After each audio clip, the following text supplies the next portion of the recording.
এখন আমাদের ফেসিবাদ মুক্ত। কেন ফেসিবাদকে তাড়াতে হয়েছিল?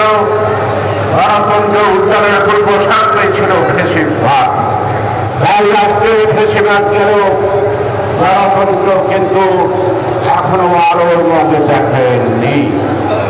সাম্প্রতিক দলের বিবেচনায় বলতে হয় গণতন্ত্র চোরাবাড়িতে আটকা পড়েছে। এই চোরাবাড়ি থেকে গণতন্ত্র উদ্ধার করা এই কাজটি অসম্পন্ন হবে। আমি এই দূরচেতন নেতা তারেক রহমানের প্রতি আস্থা রেখে বলছি, যাতে এতটুকু পর্যবেক্ষণ পাচ্ছি সেই গণতন্ত্র আলোর দিকে তার নেতৃত্বে এইটাই বাংলাদেশের জনগণের প্রত্যাশা। আজকে পত্রপত্রিকা সোশ্যাল মিডিয়া তারা যে হারে লেখালেখি শুরু করছে মনে হয় বিএনপি ক্ষমতা, সব লেখা বিএনপির বিরুদ্ধে, নেতাদের বিরুদ্ধে। গণতন্ত্র বিএনপি একটি নাম এক এবং অভিন্ন। বিএনপির বিরুদ্ধে ষড়যন্ত্র আর গণতন্ত্রের বিরুদ্ধে ষড়যন্ত্র আমি এক কাঠিতে মাপতে চাই, এক মাটি মাপতে চাই। তাই গণতন্ত্র উদ্ধার হলেই বিএনপির বিরুদ্ধে ষড়যন্ত্র থামবে, নতুবা থামবে না।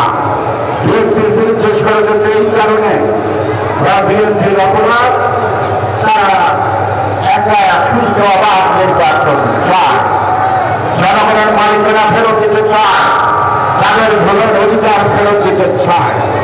ইদানিংকালে এক সাংবাদিক বললেন যে আপনারা এই গণতন্ত্রের কথা এখন বলছেন কেন? আমরা যে 11 বছর ধরে বলছি নতুন কিছু না। এর জন্যই জীবন বিপন্ন হয়েছে, অনেক মায়ের বুক খালি হয়েছে, অনেকে সন্তান স্ত্রী হারা হয়েছে, অনেকে মৃত্যুবরণ করেছে, অনেকে ছাত্র তার জীবন দিয়ে লিখে গেছে এই গণতন্ত্র পুনরুদ্ধার এবং ফেসিবাদের ইতিহাস। এই ইতিহাস পাল্টানো যাবে না। আজকে যারা সরকারে আছেন তাদেরকে বুঝতে হবে আগামী দিন একটি বীজ পড়া হয়ে দাঁড়াবে বাংলাদেশের অস্তিত্ব এবং স্বাধীনতা সার্বভৌমত্বের বিপক্ষে। আমি এখানে শেষ করছি। সবাইকে আন্তরিকভাবে ধন্যবাদ। আমি জানি সকাল 8টা থেকে আপনারা আছেন, এখনো আছেন, শুধুমাত্র আজকে শ্রমিকদের দাবি দেওয়ার জন্য নয়, সর্বজন স্বীকৃত গণতন্ত্রের দাবির প্রশ্নে আপনারা ঐক্যবদ্ধ এবং যতক্ষণ পর্যন্ত ওই চোরাবাড়ির থেকে গণতন্ত্র আবিষ্কৃত না হয় আমরা প্রতিশ্রুতিবদ্ধ প্রতিজ্ঞাবদ্ধ থাকি। আমাদের নেতা জনাব তারেক রহমান নেতৃত্বে আমরা আমি তো দেখি সবসময় ঢুকাচ্ছি, আমরা কাছাকাছি থেকে কেউ সবসময় কাছে না, উনি তো সবসময় আমাদের কাছেই আছে। চিন্তা আছে, ভাবনা আছে, মননশীলতা আছে, আবশ্যক আছে, লক্ষ্য আছে। আর সারাদিন সকল নেতা কর্মীদের সাথে তিনি সারাক্ষণ কথা বলছেন, পথ চলা, আগামী পথ চলা। তাই শুধু একাই দায়িত্ব নিয়েছে নাকি সারা বাংলাদেশের মানুষের সমস্যা সমাধান করার জন্য? আমরা রোহিঙ্গাদের জায়গা দেবো, আমরা অমুককে জায়গা দেবো, অমুককে পানি দেবো, অমুককে ওই যে কি বলে আমাদের ফেরি নদী থেকে পানি দেবো, খাওয়ার পানি দেবো, আবার মানবিক করিডোর দেবো। আমাদের কোনো প্রয়োজন নাই এই করিডোরে বাংলাদেশের কোনো প্রকার হবে না, শুধুমাত্র করতে হবে এমন কোন করিডোর আমাদের প্রয়োজন আছে বলে আমরা মনে করি না। দেশের জনগণকে বাস্তা দিয়ে, রাজনৈতিক দলকে বাস্তা দিয়ে কেউ যদি কোনো কিছু করতে চান তার বিরুদ্ধে প্রতিরোধ হবে, এটা আপনার মাথায় রাখবেন। প্রিয় ভাইরা, আজকে এই দিবসে আমি আমার সকল নেতৃবৃন্দ বিশেষ করে এই শ্রমিক আন্দোলনে যারা নাকি আন্দোলন দিয়েছিল তাদেরকে স্মরণ করে আমরা বসে পড়েছি। আল্লাহ হাফেজ। আগে স্লোগান শুনতে একটা ভয় লাগতো, আর এখন স্লোগান শুনতে খুব ভালো লাগে। ওই সময় স্লোগানগুলো ছিল অত্যন্ত ভীতিকর আওয়ামী স্লোগান।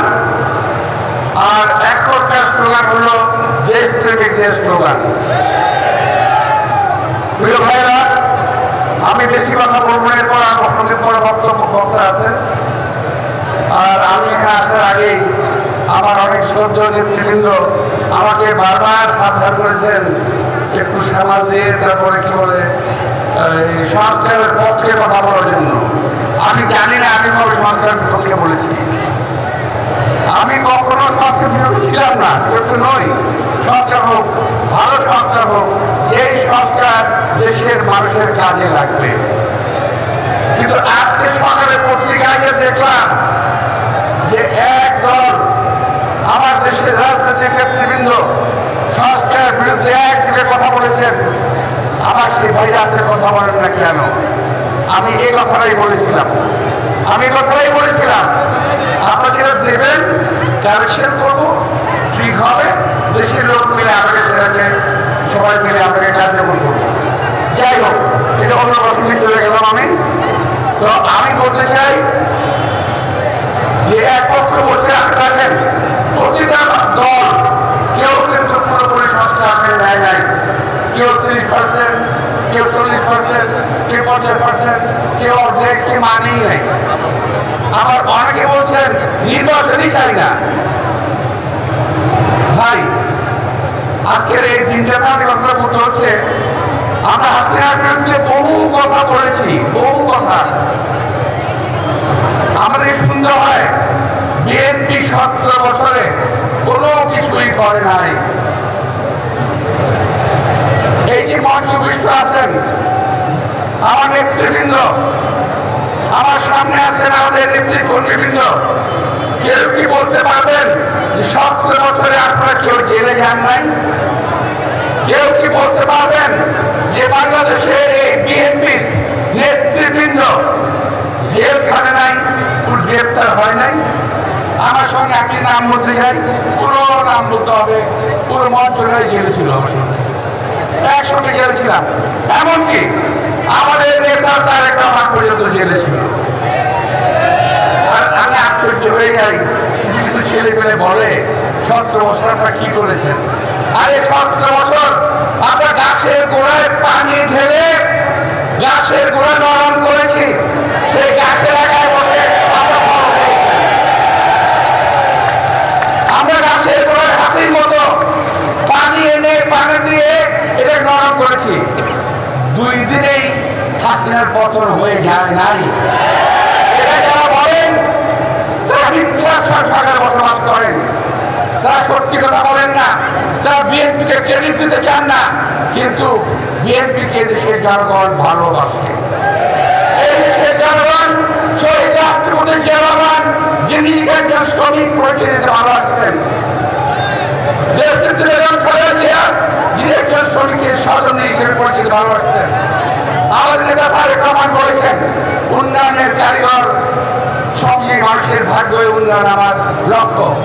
সুতরাং এই দেশের মানুষ এই পরিবারকে ভালোবাসে, এই পরিবার ছাড়া অন্য কারো প্রতি রাস্তা খুব কম আছে। আমি শুধু একটি কথা বলবো, ক্রেডিট দিতে যাবেন না, একা ক্রেডিট দিতে গিয়ে দেশটাকে ধ্বংস করবেন না। আমরা চাই সামনে বিএনপি, সামনে কিন্তু দলের না, শুধু দেশের দুর্দিন কিন্তু খুব মারাত্মক ভাবে গিয়ে আসছে।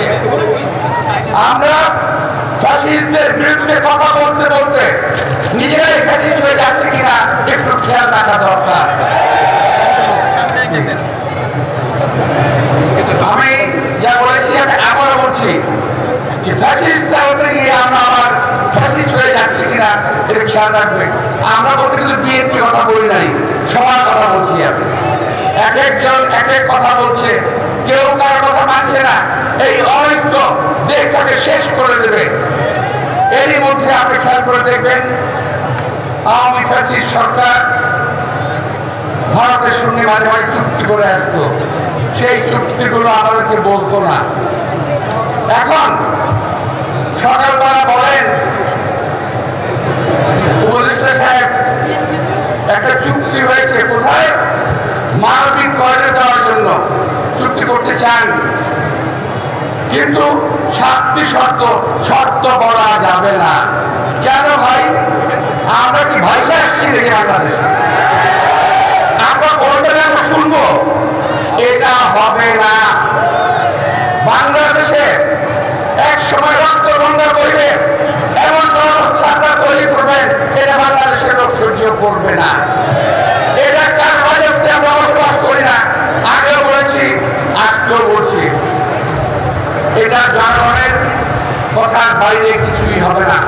আমরা দেখেছি এই মানবিক করিডোর দিতে গিয়ে পৃথিবীর বহু দেশ ধ্বংসের মুখোমুখি, এখনো সেখানে যুদ্ধ চলছে। আফগানিস্তান মানবিক করিডোর দিতে গিয়ে পাকিস্তান ধ্বংস হচ্ছে।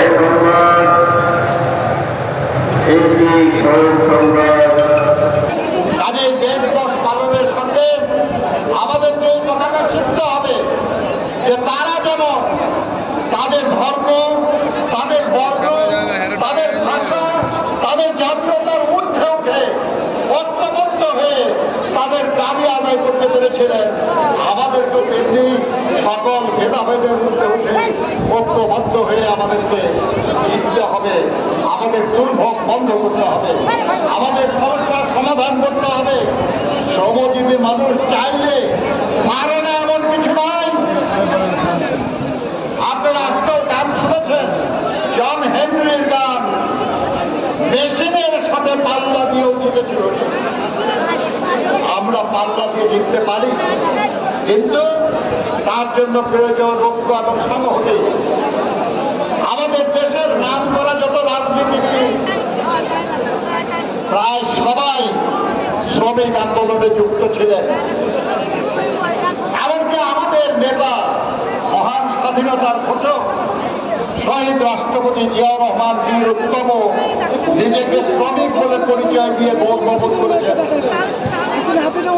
আমাদের নেত্রী, গণতন্ত্রের মাতা, আমাদের মাতা দেশনেত্রী বেগম খালেদা জিয়াও নিজেকে একজন শ্রমিকের স্ত্রী হিসাবে পরিচয় দিয়ে আমাদের নেতা জনাব তারেক রহমান শ্রমজীবী মানুষের ভাগ্য উন্নয়নে তাদের পাশে থাকার প্রতিশ্রুতি দিয়েছেন।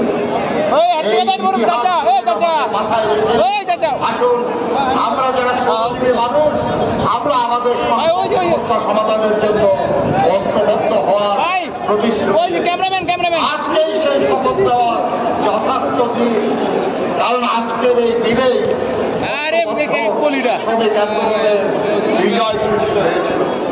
আর এই মে দিবসে 8 ঘন্টা কাজ, 8 ঘন্টা বিনোদন, 8 ঘন্টা বিশ্রাম, এই দাবি আদায়ের কারণে প্রথম যখন লিগ অফ নেশনসের মধ্যে আন্তর্জাতিক শ্রমিক সংস্থা গঠিত হয়, তার ওয়াশিংটন কনফারেন্সে প্রথম যে আইএলও কনভেনশন অনুমোদিত হয়, সেই কনভেনশন ছিল দৈনিক 8 ঘন্টা কাজে।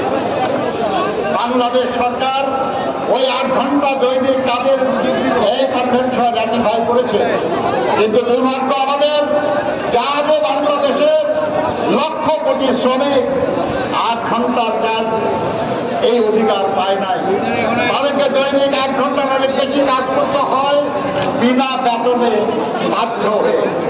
কাজে আমাদের আজকের লড়াই তার অধিকার অর্জনের লড়াই, যে অধিকার আন্তর্জাতিকভাবে স্বীকৃত বাংলাদেশের আইনে। কিন্তু আইনের থাকলেই হয় না, লড়াই করে সেটা বাস্তবায়ন করতে হয়। আজকে হলো সেই লড়াই করার শপথ নেওয়ার দিন। আর সেই লড়াইয়ের বিজয়ী হওয়ার জন্য ঐক্যবদ্ধ হওয়া। আমি বিশ্বাস করি শহীদ জিয়ার আদর্শে দৃপ্ত বাংলাদেশ জাতীয়তাবাদী দল, তার বিভিন্ন অঙ্গ সংগঠন, বিশেষ করে শ্রমজীবী মানুষের সংগঠন জাতীয়তাবাদী শ্রমিক দল এই আকাঙ্ক্ষা পূরণের জন্য কাজ করবে এবং সফল হবে ইনশাআল্লাহ। আমরা জানি সম্প্রতি একটা শ্রম সংস্কার কমিশনের সুপারিশ সরকারের কাছে জমা হয়েছে। আমরা আজকের এই সভা থেকে আমরা দাবি করব যে শ্রম সংস্কার কমিশন থেকে যে প্রস্তাবগুলি দেওয়া হয়েছে তা আগামী মে দিবসের আগে আইন করে বাংলাদেশে বাস্তবায়িত করতে হবে। আপনারা রাজি থাকলে একটু হাত তুলে সমর্থন জানান। ধন্যবাদ আপনাদেরকে। আমি বিশ্বাস করি ওই সংস্কারগুলি বাস্তবায়িত হলেই আমাদের সব সমস্যার সমাধান হবে না, কিন্তু আমরা অনেক দূর এগিয়ে যেতে পারবো ইনশাআল্লাহ। এইভাবে আমাদের এগোতে হবে এবং এইভাবে এগোতে এগোতে সামনের মে দিবসে ইনশাআল্লাহ আমরা আবার নতুন করে শপথ দেব বাকি অধিকারগুলো আদায় করবো। সেই লড়াইয়ের সাফল্য আর সেই লড়াইয়ে আমাদের শক্তি প্রদর্শনের যে সংগঠন, সেই সংগঠন গড়ে তোলার প্রতিশ্রুতি এবং সেই সংগঠন গড়ে তোলার আকাঙ্ক্ষা বিএনপির ভারপ্রাপ্ত চেয়ারম্যান দেশনাথ তারেক রহমান উপস্থিত রয়েছেন। বিএনপি বিপ্লবী মহাসচিব মির্জা ফখরুল ইসলাম আলমগীর সহ জাতীয় নেতৃবৃন্দ। প্রিয় ভাইরা, এই মে দিবস শ্রমিক আন্দোলন করে তার অধিকার আদায় করেছে। আজকে এই বাংলাদেশের মানুষ 17 বছর আন্দোলন সংগ্রাম করেছে ফ্যাসিবাদের বিরুদ্ধে, বৈষম্যের বিরুদ্ধে। আজকে এই বাংলাদেশের মানুষ স্বাভাবিক নিয়মে যেতে চায়। ফ্যাসিবাদের বিদায় হয়েছে, স্বৈরাচারের বিদায় হয়েছে, গণতন্ত্র প্রতিষ্ঠিত হবে, এটাই স্বাভাবিক, তাই না ভাইয়েরা? এখন তারা গণতন্ত্রের প্রক্রিয়া থেকে ভিন্ন প্রক্রিয়া অবলম্বন করতে চায়। তাহলে কি বাংলাদেশের মানুষ মানবে? বাংলাদেশের মানুষ এই মুহূর্তে গণতন্ত্রের বিকল্প, ভোটের অধিকারের বিকল্প ছাড়া অন্য কোনো ব্যবস্থা মানবে না। যত তাড়াতাড়ি মানুষের ভোটের অধিকার ফেরত দিবে, তত তাড়াতাড়ি আপনাদের মঙ্গল হবে। তা না হলে বাংলাদেশের মানুষের অধিকার যেভাবে আদায় করতে হয়, বাংলাদেশের জনগণ সেইভাবেই আদায় করবে ইনশাল্লাহ। ওই নেত্রী আছে,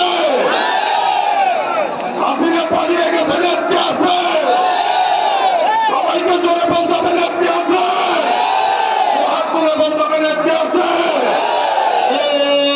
সেই নেত্রী খালেদা জিয়া, খালেদা তারেক রহমান,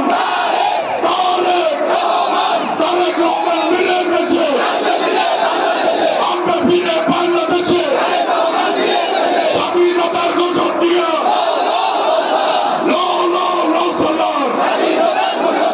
বাংলাদেশের অপর নাম, গণতন্ত্রের অপর নাম। বাংলাদেশের মানুষকে দাবি যত তাড়াতাড়ি সম্ভব নির্বাচনের ব্যবস্থা করতে হবে। এটাই হোক আজকে এই শ্রমিক দিবস আমাদের অঙ্গীকার। সকলকে ধন্যবাদ। আসসালামু আলাইকুম রহমতুল্লাহ। সবাই ভালো থাকুন, ঐক্যবদ্ধ থাকুন। বাংলাদেশ জিন্দাবাদ। শহীদ রাষ্ট্রপতি জিয়াউর রহমান অমর হক, দেশনেত্রী বেগম খালেদা জিয়া দীর্ঘজীবী হোক। বিএনপির ভারপ্রাপ্ত চেয়ারম্যান দেশনায়ক তারেক রহমান জিন্দাবাদ। সেই ভোটের অধিকার, গণতন্ত্রের অধিকার এখনো প্রতিষ্ঠা হয় নাই। অতএব এই ভোটের অধিকার প্রতিষ্ঠা না হওয়া পর্যন্ত, জনগণের ভোটে নির্বাচিত সরকার প্রতিষ্ঠিত না হওয়া পর্যন্ত শ্রমিকরা সরকার রাজপথ থেকে ফিরে যাবেন। আপনাদের সবাইকে আহ্বান জানিয়ে সকলকে ধন্যবাদ জানিয়ে আমার বক্তব্য এখানে শেষ করছি। আল্লাহ হাফেজ। বাংলাদেশ অনুরোধ করছি, স্বনির্বন্ধ অনুরোধ করছি, আপনারা বন্ধ করুন। সময় সীমিত, সময় আমাদের প্রধান অতিথি দেশনায়ক আজকের এই অনুষ্ঠানে আমাদের মধ্যমণি জননেতা তারেক রহমান সংযুক্ত হবেন। তার আগে সবার সুশৃঙ্খল বর্ণাঢ্য উৎসব করার জন্য আপনারা যে দায়িত্ব নিয়েছিলেন, আপনার শৃঙ্খলা বজায় রেখে সব স্লোগান ঘরে ঘরে বন্ধ রাখবেন। আমি সংক্ষিপ্ত 3 মিনিটের প্রস্তাব পাঠ করার আগে ছোট্ট পরম্পরা উল্লেখ করব। 1971 সালে বাংলাদেশের রাখাল রাজা, স্বাধীনতার ঘোষক শহীদ রাষ্ট্রপতি জিয়া শ্রমিক দল আয়োজিত মে দিবসের সমাবেশে উপস্থিত হয়ে ঘোষণা দিয়েছিলেন, আমি একজন শ্রমিক, এই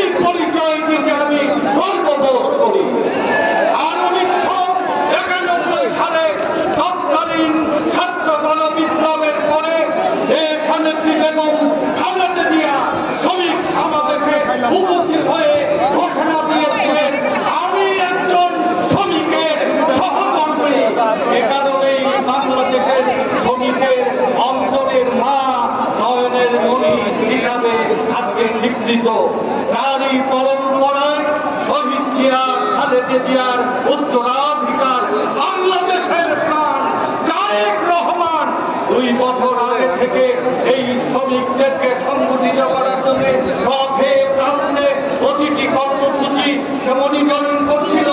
তারপরে তাকে 2 বারই আমরা প্রস্তাব দিয়েছিলাম। উনি বলেছিলেন বিশেষ সময় শ্রমিকদের সমাবেশে আমি অংশগ্রহণ করব। 2025 সালের মে দিবসে পরম্পরার নেতা তারেক রহমান এই সমাবেশে অভিষেকের মাধ্যমে বাংলাদেশের 18 কোটি মানুষের 12 কোটি ভোটারের 7 কোটি 35 লাখ শ্রমজীবী মানুষের অন্তর আজকে জয় করার জন্য আজকে শহীদ জিয়া, খালেদা জিয়ার পরে তারেক রহমান প্রধান অতিথি হিসাবে তার এই বক্তব্য আমরা ধৈর্য ধরে শুনব। আমি আজকের এই সভার আমি লক্ষ্য পাঠ করছি। মহান মে দিবস 2025-এর ঘোষণা। মে দিবস ইচ্ছেদার স্বৈরাচার নির্বাচন, অবিলম্বে জাতীয় সংসদ নির্বাচন চাই, খুনি শেখ হাসিনার বিচার চাই, সকল প্রতিষ্ঠানের ডে কেয়ার সেন্টার চাই, বন্ধ শিল্প চালু করো, নতুন শিল্প গড়ে তোলো, আউটসোর্সিং বন্ধ করো, স্থায়ী পথ সৃষ্টি করো, অবাধ গণতান্ত্রিক দেশের অধিকার চাই, সকল শ্রমিককে শ্রম আইনে অন্তর্ভুক্ত করতে হবে, নারী শ্রমিকদের মাতৃকালীন সুরক্ষা নিশ্চিত করতে হবে, শ্রমিক হত্যার বিচার চাই, শ্রমিক নির্যাতন বন্ধ করতে হবে, বাস্তবায়ন করতে হবে, বৈষম্যহীন জাতীয় স্কেল মজুরি হার ঘোষণা করতে হবে, জরুরি পরিষেবা আইন সহ সকল কানুন বাতিল করতে হবে, 2018 সালে সড়ক পরিবহন কালো আইন বাতিল করতে হবে, খাদ্য সহ নিত্য পণ্যের শ্রমিক বাজার মানুষ বাজার সকল শ্রমিকের দাতাদের তৈরি করে অন্যান্য বাহিনীর মতো বাংলাদেশের সম্পদ এবং পণ্য সৃষ্টিকারী শ্রমিকের রেশনিক ব্যবস্থার আওতায় আনতে হবে। সবশেষে প্রবাসী শ্রমিকদের সমস্যাকে সমাধানের জন্য সরকার এবং দূতাবাস প্রমুখে উদ্যোগ এবং কার্যকর ভূমিকা পালন করতে হবে। এই ঘোষণা বাস্তবায়নের লক্ষ্যে শ্রমিক দলের নেতৃত্বে ঐক্যবদ্ধ হওয়ার জন্য দেশের সকল মিল, কল, কারখানা, অফিস, আদালত, প্রতিষ্ঠানের শ্রমিক কর্মচারীর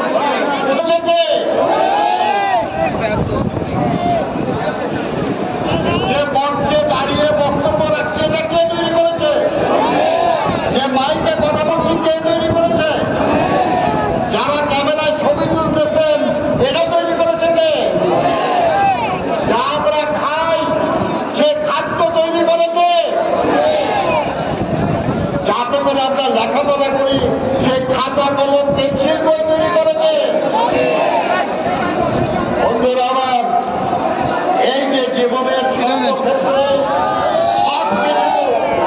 যাদের হাতের ছোঁয়া ছাড়া তৈরি হয় না সেই শ্রমজীবী মানুষই দেশের সবচেয়ে দুর্ভাগা মানুষ, সবচেয়ে অধিকার বঞ্চিত, সবচেয়ে নিপীড়িত, সবচেয়ে নিগৃহীত এবং সবচেয়ে বঞ্চিত মানুষ। কেন আমরা বঞ্চিত? একটাই কারণ, আমরা ঐক্যবদ্ধ না। আজকে মহান মে দিবসের আমরা আলোচনা করছি। মহান মে দিবসের ইতিহাস করেছিলেন কেউ ফরাসি ভাষায় বক্তৃতা করেছিলেন, কেউ জার্মান ভাষায় বক্তৃতা করেছিলেন, কেউ বহিমিয়ান ভাষায় বক্তৃতা করেছিলেন।